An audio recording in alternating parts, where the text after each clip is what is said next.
काटेवाडी इथून तुम्ही प्रचाराची कोंबडी भेटीला सुरुवात केली, काय म्हणता?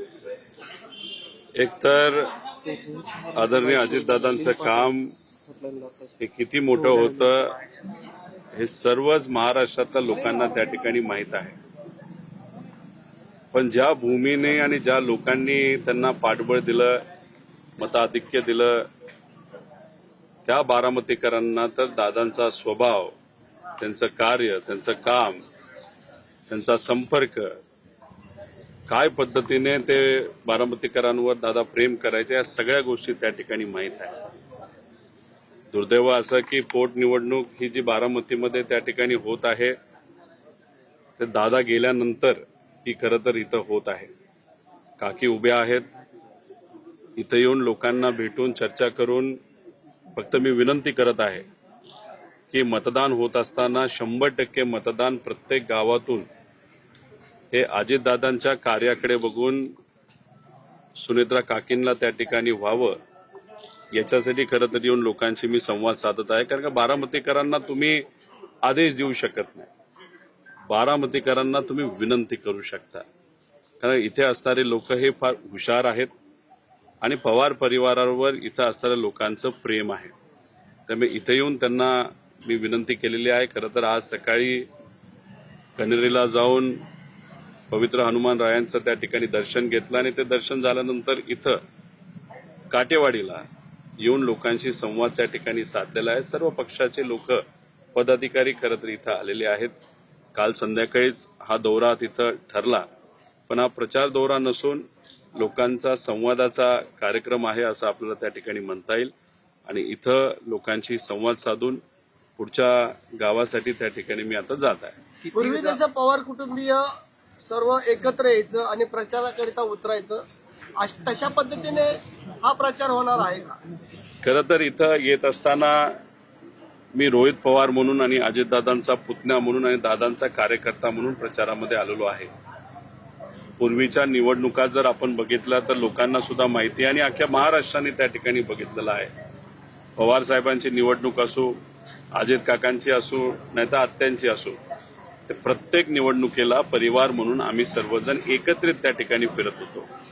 कुणी द्राय भाग घ्यायचं, कुणी शहर घ्यायचं, कुणी इतर राहिलेला भाग त्या ठिकाणी घ्यायचं, लोकांशी बोलायचं, महिलांचे काही कार्यक्रम नाही तर भेटी काही लोक घ्यायचे. त्यामुळे ते जे वातावरण होतं, तो जो काळ होता, हा संयुक्तित पवार परिवारासाठी अतिशय महत्वाचा आणि चांगला काळ त्या ठिकाणी होता. पण नंतर ज्या गोष्टी झाल्या त्या झाल्या आणि आज दुर्दैव असं की पोटनिवडणुकीमध्ये ते सुद्धा दादा गेल्यानंतर इतर निवडणुकीच्या प्रचारासाठी यावं लागतंय.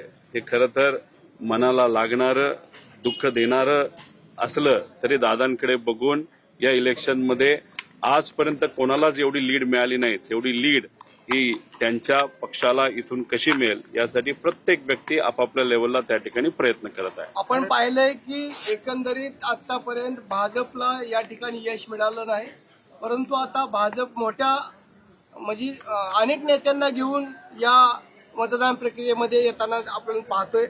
भाजप आल्याने राष्ट्रवादी सुनेत्राबाईंना फायदा होईल का तोटा होईल?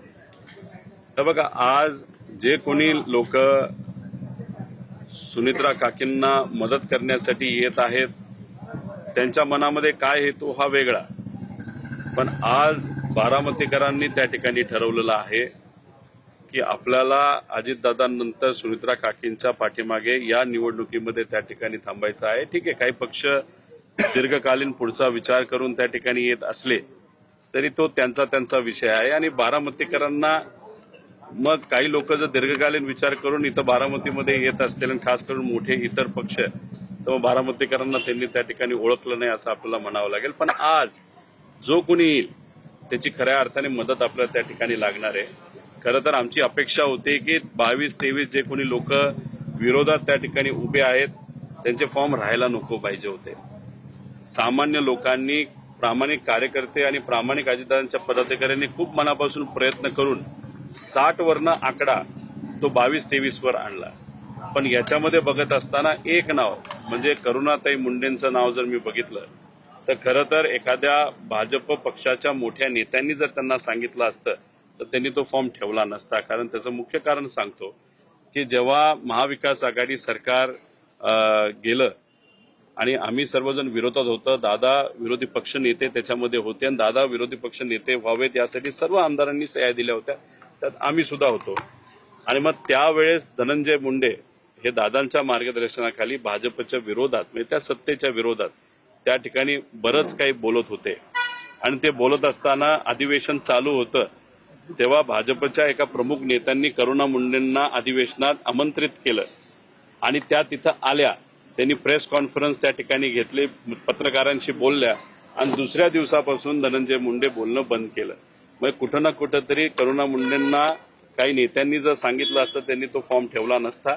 पण कोणाचाही फॉर्म आज राहिला तरी लोक फार हुशार आहेत. मला असं वाटतं की जे बाहेरून लोकांनी मतदान उमेदवारी इथं केलेली आहे त्यांना एक सुद्धा मतदान बारामतीतून त्या ठिकाणी मिळणार नाही.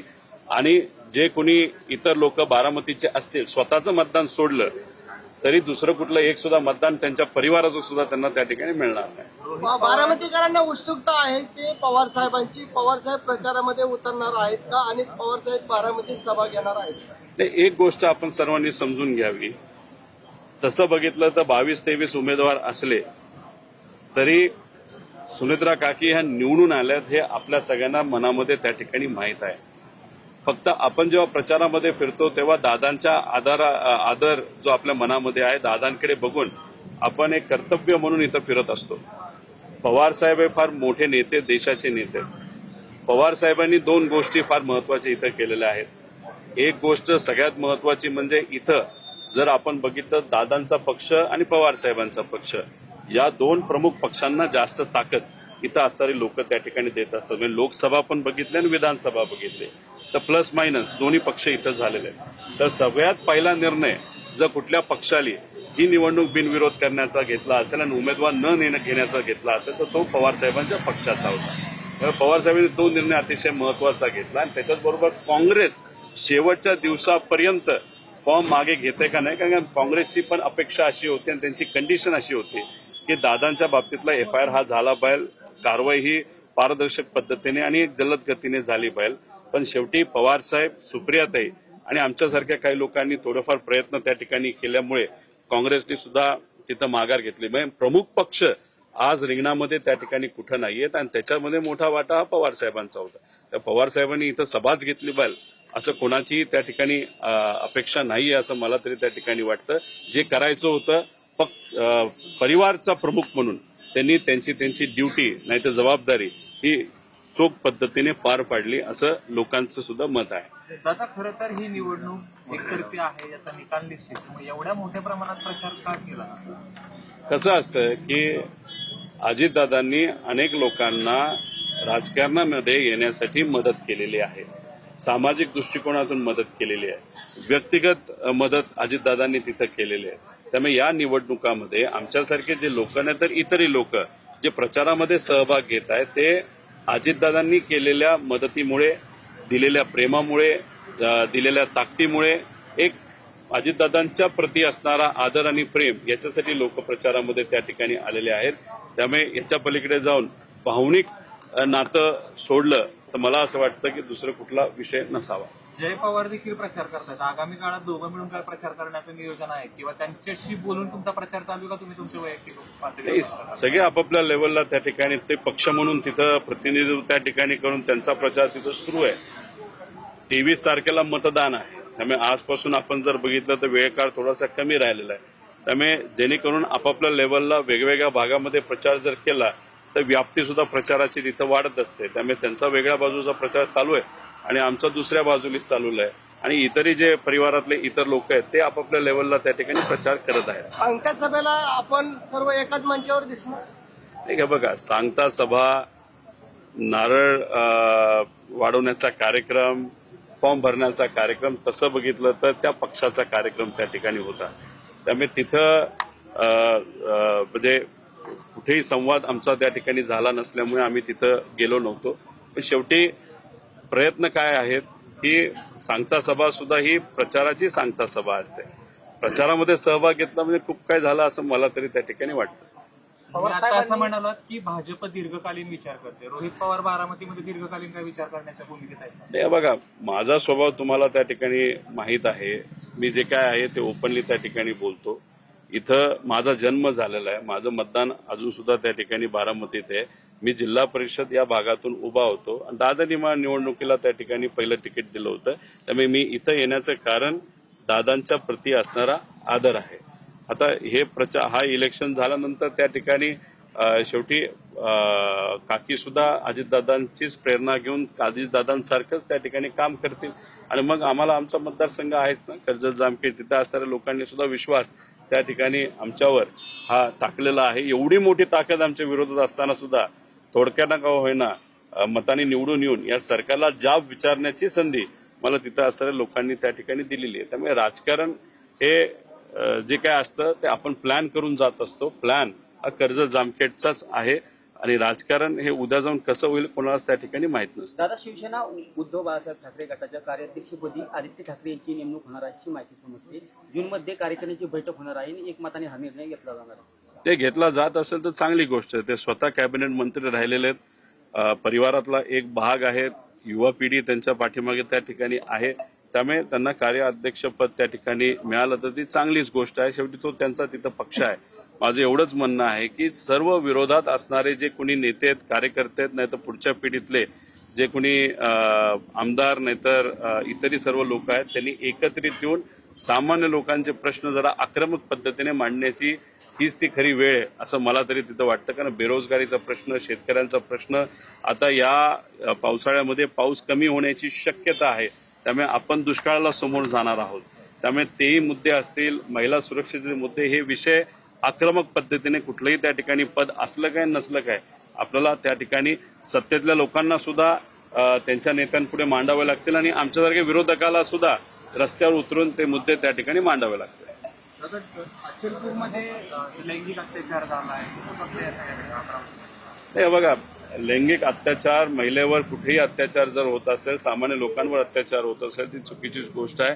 कुठं ना कुठं ते तुम्हाला आक्रमक पद्धतीने कारवाई त्या ठिकाणी करावी लागेल आणि ती आक्रमक पद्धतीने कारवाई जर सरकारकडनं झाली तर ह्या सगळ्या गोष्टी त्या ठिकाणी तिथं होणार नाही असं माझं तरी त्या ठिकाणी मत आहे. आता खरात प्रकरणाच्या बाबतीत तुम्ही जर बघितलं असेल तर ते उचललं खरं, आणलं खरं, SIT झाली खरं, पण हळूहळू त्याच्या बाबतीतली चर्चा सुद्धा कुठं ना कुठं तरी सरकारमध्ये असणाऱ्या यंत्रणेच्या माध्यमातून कमी केली जाते असं आमच्या सगळ्यांचं त्या ठिकाणी मत आहे. त्यामुळे खरात प्रकरणाला हलक्यात घेऊन तिथं चालणार नाही. अनेक काही पुरावे आहेत, महत्वाची गोष्टी आहेत, त्याच्या खोलामध्ये जाणं पण तितकंच महत्वाचं आहे. त्यांना ताब्यात घेऊन तुम्ही विचारा कोण कुठला नेता तिथं आला होता, कुठल्या प्रकारची पूजा त्या ठिकाणी झाली होती आणि मग त्या पूजेच्या मागचा हेतू सुद्धा काय तिथं होता. 3-4 दिवसापूर्वी तिथे असणारे नाशिकचाच एक द्राक्ष उत्पादक शेतकरी जो तिथं जाऊन खरातांना म्हणजे गुरु मानत होता आणि त्यामुळे त्या ठिकाणी तो तिथं सातत्याने त्यांना भेटत होता. तर त्या एका व्यक्तीला सांगून मला त्या ठिकाणी निरोप दिला की जेव्हा त्या व्यक्तीला म्हणजे पवार परिवारावर प्रेम करणारा व्यक्ती होता, त्या व्यक्तीला खराताला जेव्हा विचारलं होतं की पवार परिवाराचं उद्या जाऊन काय वाटतं, तेव्हा खराताकडनं जे सांगण्यात आलं, जे मला त्या ठिकाणी कळालेलं आहे, अजितदादांच्या ऍक्सिडेंट पूर्वी की पवार परिवारावर एक खूप मोठा आघात होऊ शकतो अशी चर्चा खरात या व्यक्तीने त्या व्यक्तीकडे केली होती. त्यामुळे हे सगळे जे काही प्रश्न आहेत, हे प्रश्न जे लोकांच्या मनामध्ये आहेत नाही तर लोकांच्या चर्चेमध्ये आहेत, हे तपासाच्या माध्यमातून कुठं ना कुठेतरी संपले पाहिजे. कारण दुसरी चर्चा अजून अशी सुद्धा आहे. मोठा दावा करतात. अरे आता तुम्ही लोकांची चर्चा केल्याशिवाय होणार नाही ना. आता त्याच्यात दुसरा विषय असा पण आहे की काही जे लोक तिथं पूजेला जायचे, जी कुठली ब्लॅक पूजा होती, काळी पूजा असते का वेगळी पूजा असते ही मला तरी त्या ठिकाणी सांगता येणार नाही. पण जे कोणी लोक तिथं जात होते ते का जात होते, दादांच्या घराबाहेर ती पूजा कशी झाली होती, कुणी केली होती, हे कुठेतरी आपल्याला समजलं पाहिजे. आता त्याच्यामध्ये जे काही एक इतर विषय आहेत, मी खरं तर आता 23 तारखेनंतर याच्यावर जास्त स्पष्टपणे बोलू शकतो. त्यामुळे इथं माझं फक्त एवढंच म्हणणं आहे की एखादी घटना जर कुठं त्या ठिकाणी घडत असेल आणि लोकांच्या मनामध्ये प्रश्न असतील तर ते कुठेतरी चर्चेतून इन्व्हेस्टिगेशन पारदर्शक पद्धतीने त्या व्यक्तीला विचारून ह्या सगळ्या गोष्टी बाहेर आल्या पाहिजे आणि तपास योग्य पद्धतीने झाला पाहिजे. तपास योग्य पद्धतीने होतोय असं तुम्हाला वाटतंय का? आणि होत नसेल तर का होत नाही, कुणामुळे होत नाही? नाही, एसआयटीने आतापर्यंत केलेलं काम हे चांगलं आहे. त्याच्यामध्ये जे काही पुरावे आणले, खरं तर खूप मोठ्या प्रमाणात पुरावे, व्हिडिओ, काही गोष्टी आता एसआयटीकडे आलेल्या आहेत. त्यामुळे एसआयटीचं काम हे आतापर्यंत चांगलं आहेच. फक्त माझा प्रश्न एवढाच आहे की सामान्य लोकांचे व्हिडिओ बाहेर आले, महिलांचे व्हिडिओ बाहेर आले, तर येणं चुकीचं होतं. पण नेत्यांचा व्हिडिओ असताना सुद्धा बाहेर येत नसेल तर मग कुणी काय त्याचा राजकीय दृष्टिकोनातून फायदा करत आहे का, एवढंच आमचं मत आहे. आणि एसआयटी खूप चांगलं काम करते, एवढ्या गोष्टी ते बाहेर काढू शकले. दुसरा प्रश्न आम्हा सगळ्यांना असा पण पडलेला आहे, मग एसआयटी एवढं काम करू शकते तर मग एसआयटी पेक्षा मोठी संस्था जर या राज्यामध्ये कुठली असेल तर सीआयडी आहे. मग सीआयडी संस्थेकडे आमच्या दादांचा अपघाताचा नाहीतर घातपाताचा विषय देऊन सुद्धा सीआयडीकडनं मात्र एसआयटी एवढं जल्लद गतीने काम का केलं जात नाही, असं साहजिकच आमच्या मनामध्ये प्रश्न आहे. ब्लॅक बॉक्सचा पुढा आणखी कायमच आहे. आम्ही ते कायम ठेवणार नाही. काही दिवस आपण वाट बघू. शेवटी बघा, अधिवेशनामध्ये सुद्धा आणि सुनित्रा काकी सुद्धा आपापल्या लेवलला प्रयत्न त्या ठिकाणी करत आहेत. दिल्लीत जाऊन सुद्धा त्या मोठ्या नेत्यांना भेटल्यात, त्यांनी सुद्धा या बाबतीतली चर्चा केली असावी. पार जे त्यांच्या लेवलला वडिलांना न्याय देण्यासाठी ते आपापल्या लेवलला प्रयत्न करत आहे. आम्ही आमच्या लेवलला प्रयत्न करत आहे. हा ब्लॅक बॉक्सचा मुद्दा नक्कीच आश्चर्यजनक आहे. अधिवेशनामध्ये जेव्हा मी मुद्दा मांडला तेव्हा मुख्यमंत्र्यांनी आम्हाला उत्तर दिलेलं आहे. मुख्यमंत्र्यांनी उत्तर देत असताना काही गोष्टी सांगितल्यात की आम्ही जाऊन बोलू करू, पण आता बऱ्याच राज्यांमध्ये इलेक्शन असल्यामुळे मुख्यमंत्री सुद्धा त्या इलेक्शनमध्ये थोडेसे व्यस्त आहेत.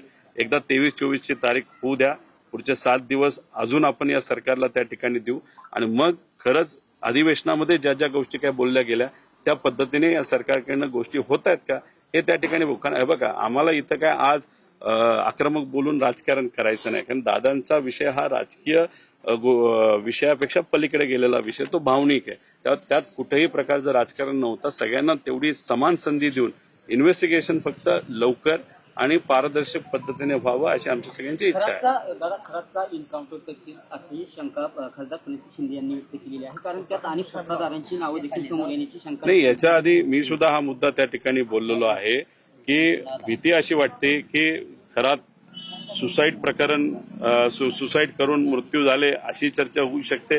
आता एन्काउंटर सुद्धा त्या ठिकाणी केलं जाऊ शकतं, कारण त्यांना बरीच काही माहिती आहे. त्यामुळे या सगळ्या गोष्टी लक्षात घेऊन त्यांनी केलेलं कृत्य हे चुकीचंच आहे. त्या माणसाले त्याच्यावर तर कारवाई, त्याला जेलमध्ये आयुष्यभर टाकलं पाहिजे. जी कुठली कारवाई ती करा, पण माहिती घेणं, तपास योग्य दिशेने घेऊन जाणं हे पण तितकंच त्या ठिकाणी महत्वाचं आहे. राष्ट्रवादीच्या प्रचारात सुरुवातीला पवार साहेबांचा बॅनरवरती फोटो लावण्यात आला, जे स्टिकर होते, त्यानंतर परत तो फोटो काढण्यात आला. कसं बघायला? नाही, आता हे बघा, मला काय कुठल्या पक्षाला मुद्दामून काय गोष्टी केल्यात असं मला तरी त्या ठिकाणी माहीत नाही. पण शेवटी जेव्हा पक्ष वेगळे असतात तेव्हा त्या पक्षाचं अस्तित्व सुद्धा तिथं वेगळं असतं. त्यामुळे एका पक्षाच्या बॅनरवर दुसऱ्या पक्षाच्या नेत्याचा फोटो आला तर दुसरा जो पक्ष आहे तिथं असणाऱ्या कार्यकर्त्यांमध्ये संभ्रम हा निर्माण होऊ शकतो. त्यामुळे इथं फोटो, आता बघा, बिनविरोध करण्यासाठी पवार साहेबांनी खूप महत्वपूर्ण रोल प्ले केलाय. त्यांनी त्या ठिकाणी लक्ष घातलंय, त्यांचा खूप मोठा वाटा आहे हे दुनियाला त्या ठिकाणी माहिती, बारामतीकरांना माहिती. फक्त साहेबांचं मत एवढंच असावं आणि कदाचित त्यामुळेच तो निर्णय तिथं बदलला असावा की पक्ष वेगळे आहेत, फोटोमध्ये मात्र त्या ठिकाणी कुठेही काही गोष्टी मिक्स करू नका अशी भूमिका साहेबांची असावी. दादा, विलिनीकरण थांबलंच म्हणायचं का?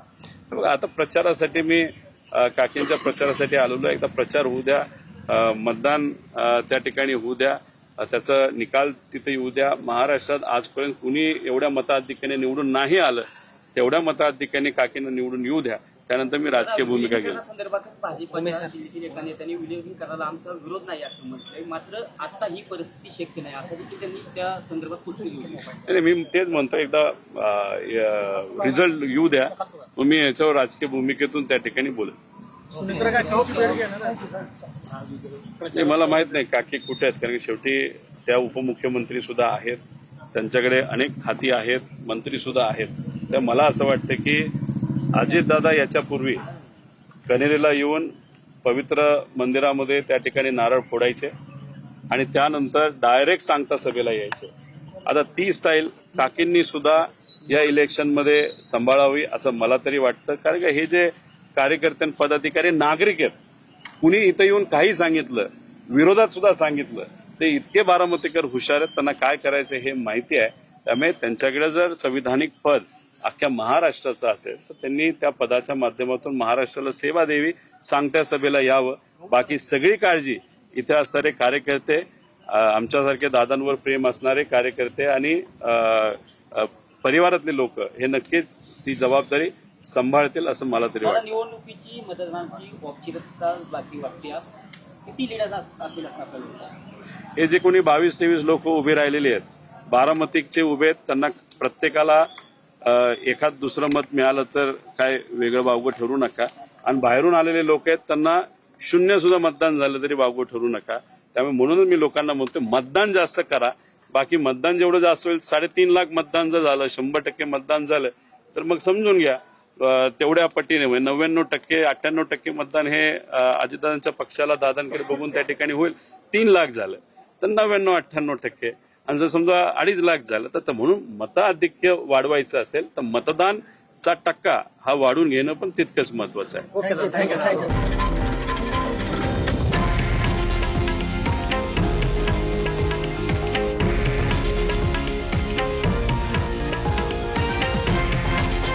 हे आहे देशातील नंबर 1 न्यूज नेटवर्क आणि आपण पाहत आहात TV9 मराठी, एकमेव.